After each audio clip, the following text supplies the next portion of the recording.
Tax-free weekend is underway here in Texas, and no taxes on back-to-school items. That's what it means. You can save a lot, and many stores are offering extra discounts on top of the tax breaks on clothes, shoes, backpacks, and school supplies under $100. Tax-free weekend, it runs through Sunday, and you can find a list of what actually qualifies on WFAA.com. It's a lot of things. Now, back-to-school shopping comes just as the latest inflation numbers showed a slight uptick after a very steady year-long decline.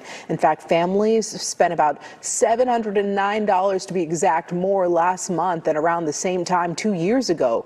So according to Moody Analytics, housing costs, they're soaring too. So are groceries, vehicles, and costs of services like cable. Experts say the money you make is more in line to handle prices from 2019. Not right now. It makes budgeting all the more crucial. Cathy DeWitt Dunn, president of CEO of DeWitt Dunn Financial Services, joins us. Good morning, Cathy. Morning, Clea. Thank you for having me back. Glad to have you. So what do the latest inflation figures say about the economy and what to expect in the months ahead?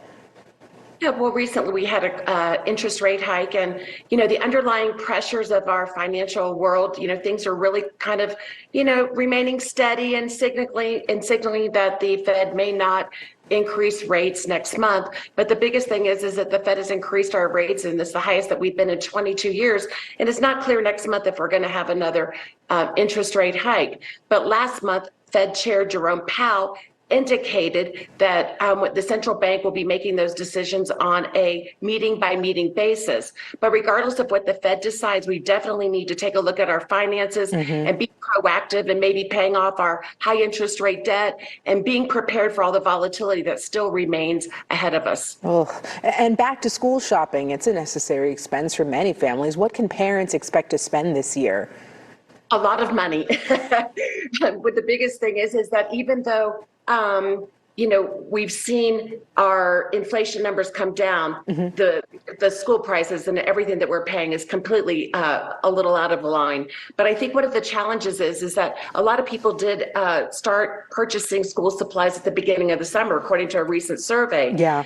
The biggest thing is that the backpacks, the lunch boxes, the clothing, all the items that we need, it's really important that we find the most cost-effective way to bring our kids and let them re-enter the school without really breaking our budget. I mean, is there really a way for families to save money while they shop as well? You know what, there really is. And I think the biggest thing for me is that what you need to do is have a budget, write down everything before you go into the store, and even have it a budget per child. If it's not written down, put it in your phone, but stay accountable. Don't go over jump the on, budget. And don't be impulsive. So, and the other thing is I always like to repurpose and reuse supplies. And that's one of the biggest things. School just let out in May. So I'm sure that we have some things that we can still use that our children can pull out of the closet, or maybe we have put it somewhere. But the other thing too is that if you need to buy laptops or electronics, Amazon and Best Buy and a couple of other places have a lot of those refurbished items that have a great warranty. So there is a great way to save money and buy extra and plan ahead. We know that this is going to happen. If you have multiple kids, just buy in bulk, and if divide it up amongst your kids, or use some of the items at home, or save them for next year. And then use coupons. This is the biggest thing. This is free money, coupons.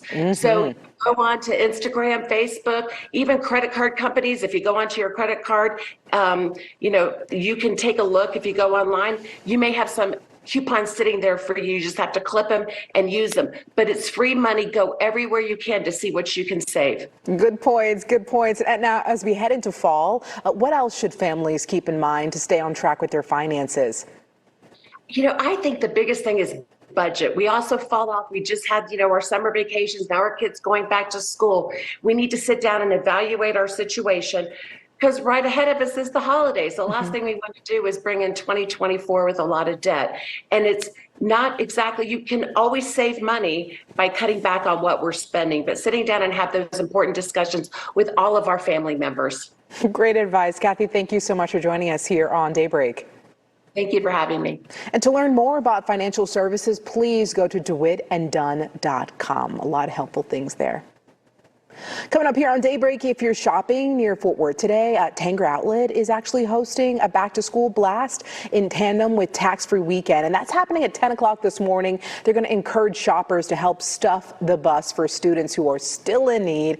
Then at noon, there will be activities, games, and prizes to get families excited about going back to school.